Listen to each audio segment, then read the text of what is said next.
mekanisme. Jadi misalkan saja mekanismenya ada 1, 2, 3, 4, 5, 6 gitu ya. Ketika tanpa ada katalis begitu ya, maka ketika ditambahkan katalis dia memperpendek mekanisme yang terjadi sehingga dia bisa mengubah mekanisme reaksi yang terjadi dengan cara mempersingkat begitu ya.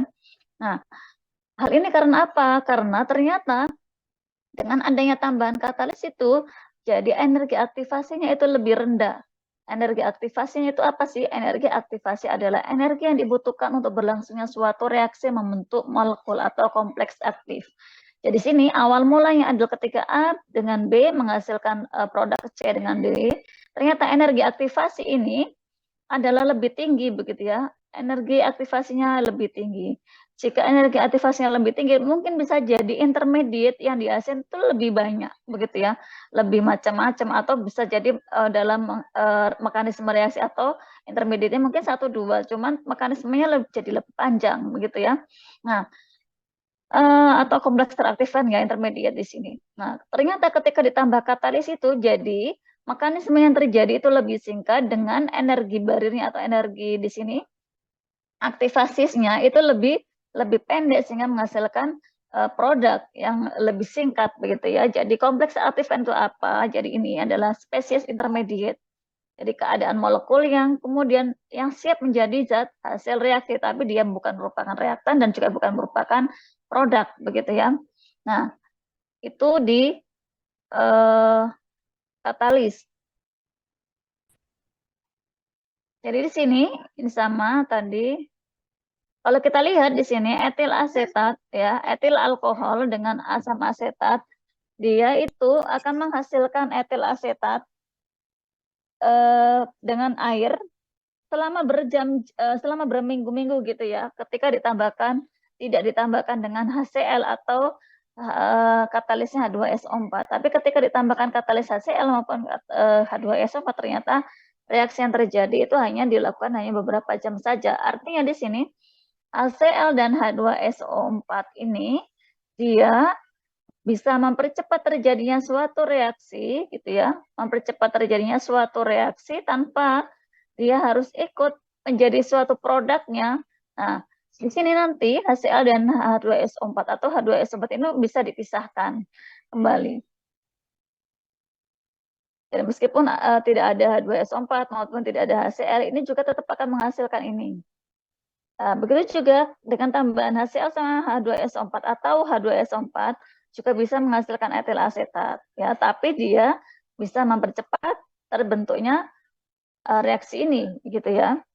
Nah, di sini berdasarkan termodinamikanya, jadi kalau dikaitkan dengan tetapan keseimbangan begitu ya, jadi energi bebas Gibbs itu kan sama dengan min RT ln K, di mana ini adalah tetapan keseimbangan. Nah, sedangkan di sini energi bebas Gibbs itu tidak dipengaruhi oleh adanya katalis. Jadi proses katalisis itu seharusnya tidak menggeser atau mengubah letak keseimbangan, gitu ya. Dia tidak mengubah bagaimana energi bebas Gibbs-nya, sehingga otomatis dia tidak mengubah letak posisi kesetimbangannya. Misalkan ada suatu reaksi A ditambah dengan B, begitu ya, menghasilkan C ditambah dengan D.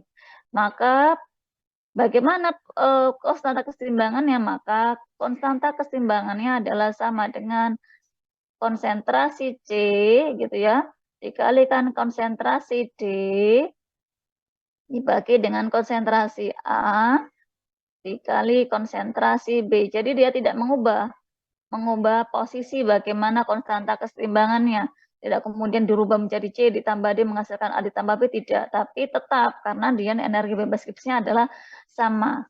Nah, namun nanti ketika waktu dikatalisis ya, jadi konstanta keseimbangannya itu dipakai gitu ya. Nah, dasar katalisis itu apa sih sebenarnya? Reaksi terkatalisis harus berlangsung jauh lebih cepat daripada reaksi semula. Melalui apa? Melalui pembentukan zat antara yang memiliki energi pengaktifan yang lebih rendah, gitu ya. Nah, di sini kalau kita lihat ini adalah katalis. Jadi katalis itu ada dua macam. Ada katalis homogen, ada katalis heterogen. Jadi kalau katalis homogen itu adalah katalis yang hadir dalam fase yang sama dengan reaktan. Ya, jadi kalau misalkan saya punya reaktannya adalah dalam bentuk larutan, begitu ya, maka katalisnya juga dalam bentuk larutan. Tapi kalau katalis heterogen, ini adalah katalis yang memiliki fasa yang berbeda. Jadi kalau misalkan saja reaktannya adalah berupa larutan, maka katalisnya ini berupa padatan. Misalkan saja, saya punya ini contohnya, ada katalis heterogen. Jadi ini bisa mudah dipisahkan, ya.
Sudah?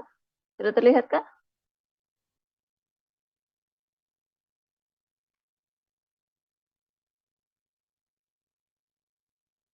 Sudah terlihat kah? Sudah, Bu. Oke. Di sini ini adalah katalisnya, ini berupa padatan, berupa MnO2, berupa Fe2O3, kemudian berupa di sini ada CuO dan kemudian berupa ZNO. Nah, ternyata ketika masing-masing di sini dipakai begitu ya, dengan reaktannya adalah 2O2 peroksida, ternyata dengan berbagai katalis ini memiliki kecepatan yang berbeda-beda. Ya. Ini adalah mangan oksida. Ini kemudian yang merah ini adalah Fe2O3 plus oksida.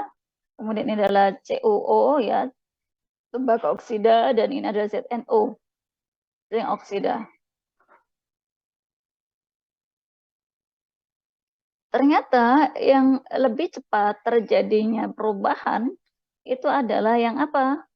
Yang mangan oksida.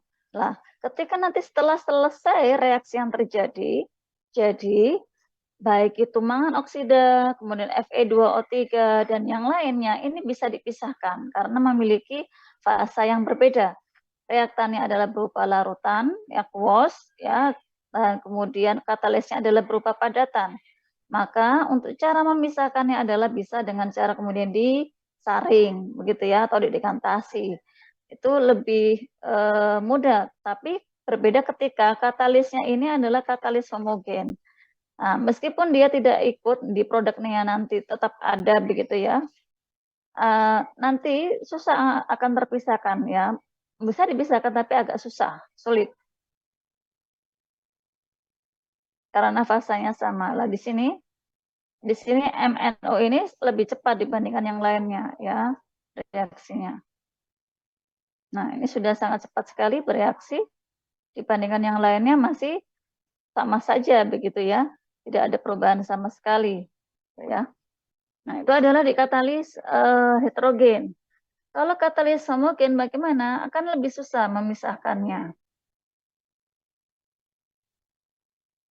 Nah, saya lihatkan katalis homogen.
Nanti saya kirim ya. Ini saya mencari-cari Mas. Nggak ketemu. Coba kita lanjutkan dulu dengan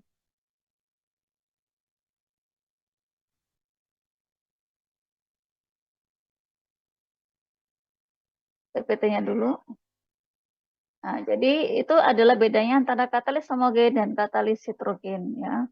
Nah, di sini bagaimana untuk mekanismenya? Mekanisme umum katalisnya adalah jadi substrat ya. Jadi ini adalah substrat, substratnya berarti reaktannya.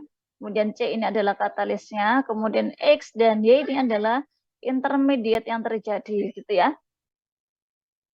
Jadi ketika S dan C ya bereaksi menghasilkan X dan Y, kemudian X dan A ini bereaksi lagi, A ini adalah reaktannya, kemudian menghasilkan produk dan Z ya. Maka jika ada dua buah reaksi yang terjadi atau mekanisme yang terjadi, ada dua buah keadaan gitu ya, di mana kedua reaksi yang pertama itu jauh lebih cepat daripada reaksi kedua. Jadi yang A ini tadi A gitu ya, biar ini lebih mudah saya tuliskan di sini, ditambah B itu menghasilkan X ditambah dengan Y. Ya, jadi ini ada dua buah mekanisme, ada K1, ada K aksen 1. Kemudian X tambah dengan A menghasilkan produk tambah dengan Z. Ya. Jadi di sini, belum saya Recording in progress. Jadi ini ternyata reaksi yang pertama ini jauh lebih cepat daripada reaksi yang kedua, sehingga dianggap sebagai suatu kesetimbangan, begitu ya. Dianggap sebagai suatu kesetimbangan. Lah, karena di sini mekanisme yang terjadi ada seperti ini, maka konstantanya berarti dp apa namanya d-nya itu ya, lajunya bagaimana? Bersamaan lajunya, maka bersamaan lajunya adalah K2, ini kan K2 ya. Jadi K2 kalikan dengan X kalikan dengan A, ini jauh lebih kecil daripada K-1 atau K1 aksen kalikan dengan X dikalikan dengan Y, gitu ya. Sehingga karena ini dianggap sebagai suatu kesetimbangan, maka di sini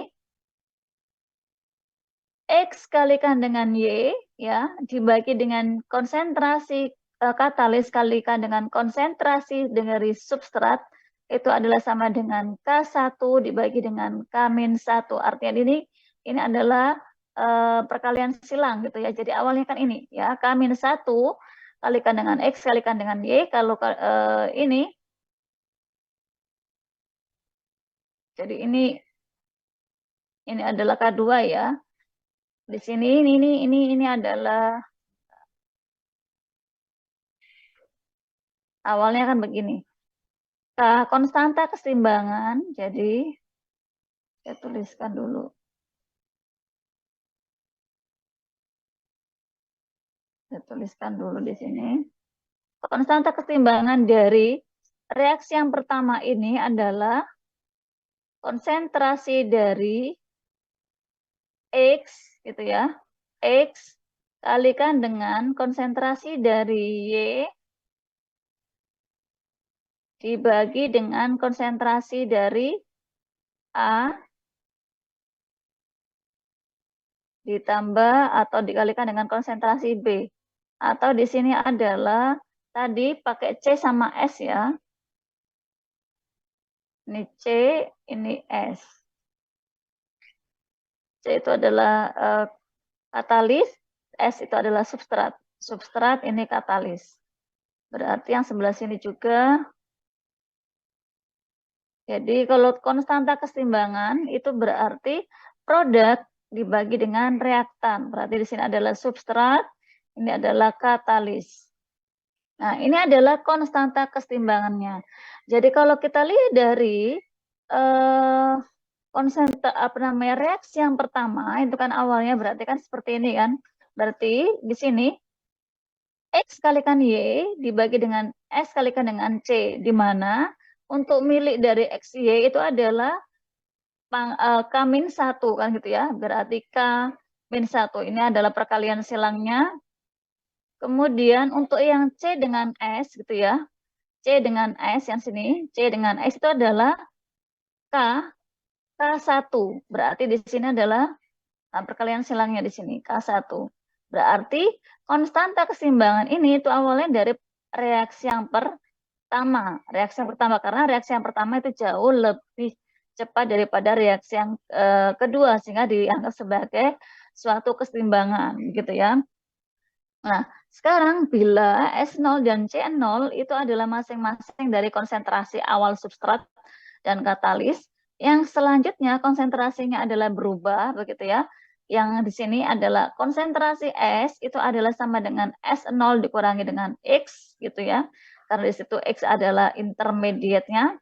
Nah, kemudian C-nya itu adalah konsentrasi awal katalis dikurangi dengan X. Artinya dalam reaksi yang terjadi di sini antara substrat dengan katalis itu akan menghasilkan suatu kompleks teraktifan, di mana kompleks teraktifan atau zat intermediate adalah berupa X ya. Sehingga karena dalam suatu mekanisme reaksi bisa jadi konsentrasi substrat dan konsentrasi katalisnya itu akan berubah. Dari mana berubahnya? Berarti konsentrasi mula-mula itu dikurangi dengan katalisnya, dikurangi dengan intermediate-nya.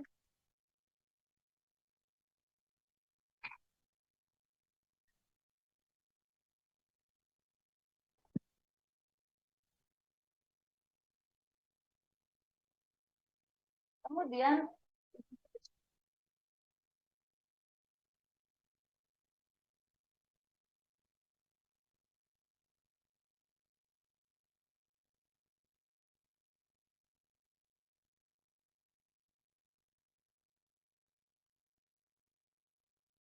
yes. Baik, kita lanjutkan lagi.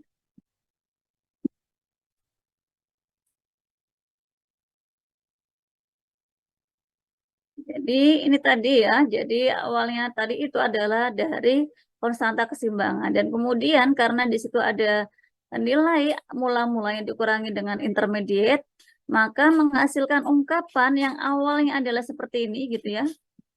Awalnya adalah dari sini.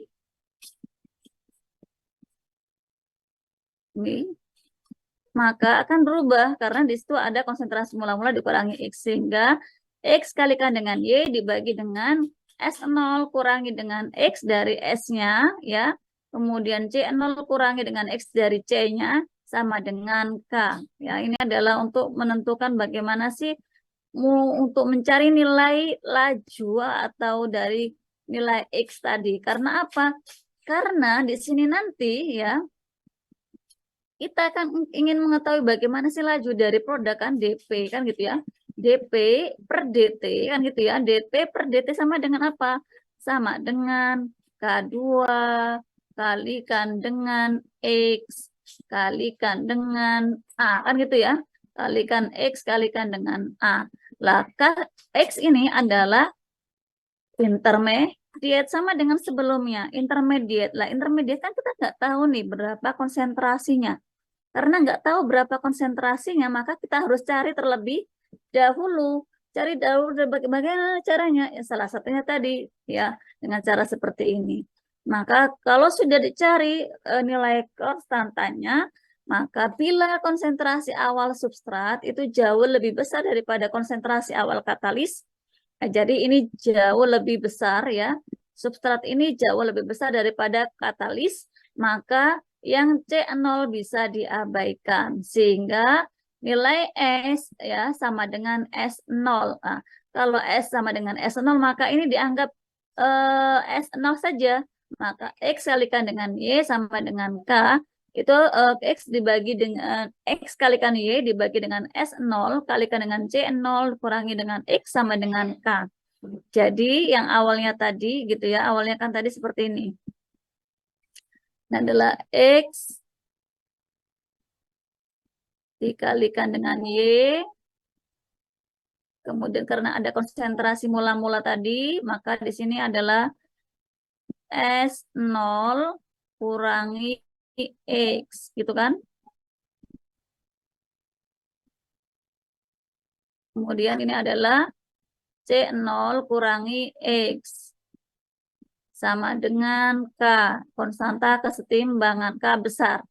Karena S0 ya jauh lebih besar daripada C0 sehingga dianggap S-nya itu yang nilainya adalah S0 kurang X itu adalah sama dengan S0 saja, maka akan menjadi X kalikan dengan Y dibagi S0, S0 saja ya, dikalikan dengan C0 kurangi dengan X. Jadi ini tetap karena konsentrasi dari S0-nya jauh lebih besar. Maka S0-nya ini dianggap S0 saja sama dengan S sama dengan K. Kemudian kita cari nih bagaimana nilai X. Karena kita kan tadi di awal lajunya ini adalah sama dengan X-nya intermediate. Berarti kan K2 kalikan X. Kita cari nih X-nya ya.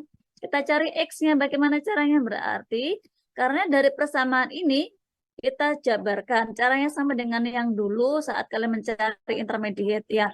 Jadi XY itu kan sama dengan K kalikan dengan S0 kali C0 kan gitu ya. Dikurangi dengan K kalikan dengan S0 kalikan dengan X kan gitu. Nah, maka di sini karena ini ruasnya berbeda, kita keluarkan dulu yang mengandung X.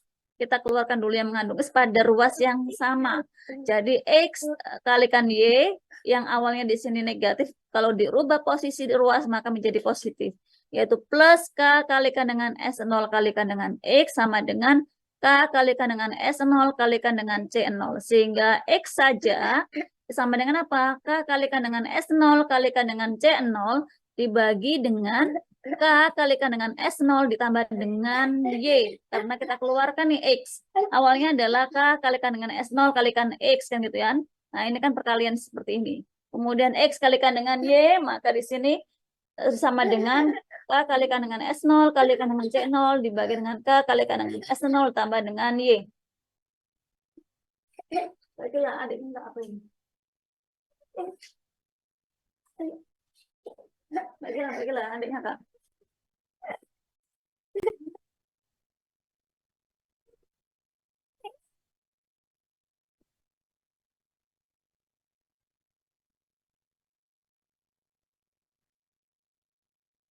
Kemudian, bila di sini terjadi Y dan A-nya tidak ada kan gitu ya. Karena A ini nanti berarti kan DP per DT atau R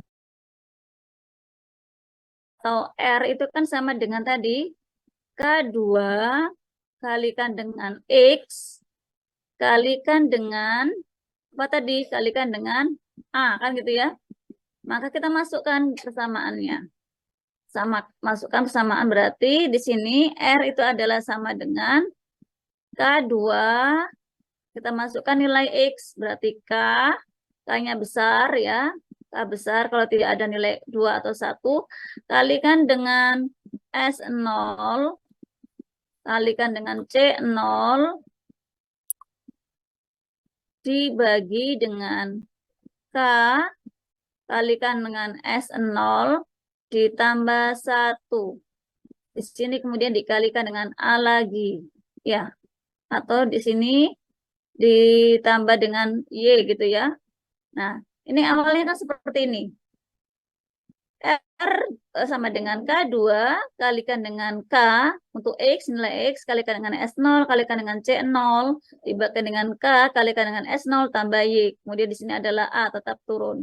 Nah, karena di sini ternyata jika yang terjadi adalah Y dan A, Y ya jadi Y ini, Y dan A ini tidak ada, maka persamaannya diubah menjadi K2 diangkat 1 nilainya. Yaitu K kalikan dengan S0 kali dengan C0 dibagi dengan K kalikan dengan S0 tambah 1. Artinya ini 1 kalikan A, dianggap ini 1 gitu ya. Jadi 1 berarti 1 kalikan dengan K, kalikan S0, kalikan dengan C0 sama saja nilainya. Maka karena dikalikan maka nilainya tetap, kalau ditambah berarti karena ini berbeda maka tambah 1. Ini jika S0-nya jauh lebih besar daripada S0-nya jauh lebih besar daripada C0. Nah, sekarang kita balik. Bagaimana jika katalisnya ini konsentrasinya jauh lebih besar daripada konsentrasi dari substrat? Maka sama. Yaitu di sini mula-mulanya adalah X kalikan Y dibagi dengan S0 kurangi X kalikan dengan C0. Maka sama caranya, maka tinggal diubah. Di sini adalah yang awalnya tadi S0 diubah menjadi C0. Ya, jadi tinggal diubah saja ya. Apakah C0 yang lebih besar, apakah yang S0 jauh lebih besar. Begitu ya. Sama. Nah, saya langsung ke sini saja. Misalkan saja begitu ya, di sini ada suatu reaksi, di sini ada aseton, kemudian ditambahkan dengan katalis, jadi tinggal 1 menit ya, sebentar, ditambah dengan katalis, nanti katalisnya ini adalah berupa asam, ini adalah intermediate, ya ini adalah intermediate, ini berarti DP-nya bagaimana? DP per DT kan gitu ya, DP per DT sama dengan apa? DP per DT sama dengan berarti di sini adalah K2 kalikan dengan AC di sini adalah E0 gitu ya, E0 kalikan dengan BR2. Lah, E0-nya ini kan berarti intermediate kan gitu ya. Intermediate kalian cari tadi sama caranya, yaitu K2 sama dengan apa? K kalikan dengan jika substratnya ini jauh lebih besar. Ya, substratnya jauh lebih besar. Maka K kalikan dengan S0 kalikan dengan C0 kan gitu ya. Kemudian bisa kalikan dengan BR2 dibagi dengan K kalikan dengan S0 ditambah dengan 1 gitu ya. Caranya begitu. Jadi di sini ini adalah nilai dari E0-nya ya. Jika konsentrasi substrat jauh lebih besar daripada konsentrasi katalisnya. Nah, sekarang bagaimana jika konsentrasi katalisnya jauh lebih besar daripada konsentrasi dari substratnya? Maka sama, yaitu DP per DT sama dengan apa? Sama dengan di sini adalah K2 kalikan dengan K2 kalikan dengan K, berarti di situ adalah KS0, KC0 kalikan dengan BR, dibagi dengan K kalikan dengan C0. C0-nya berupa apa?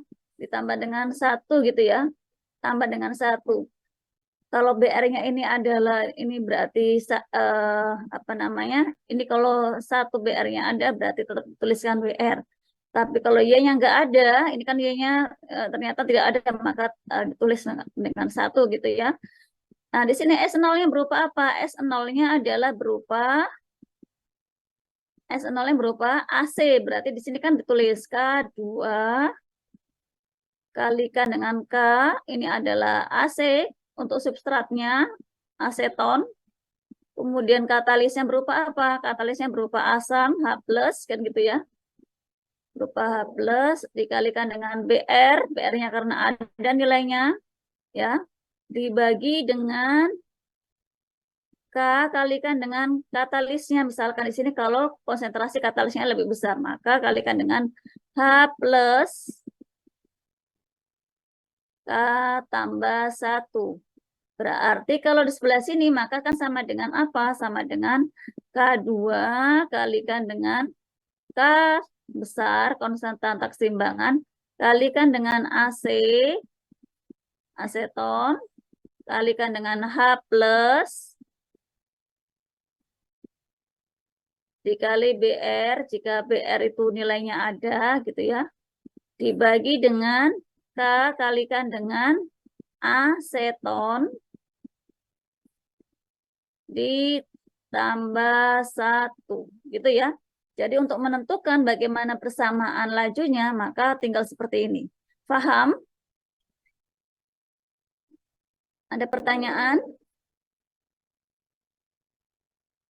Nah, di sini asetonnya adalah substratnya, di situ adalah H+-nya itu adalah katalisnya, katalis asam. Ada pertanyaan sampai sini? Ada pertanyaan kah?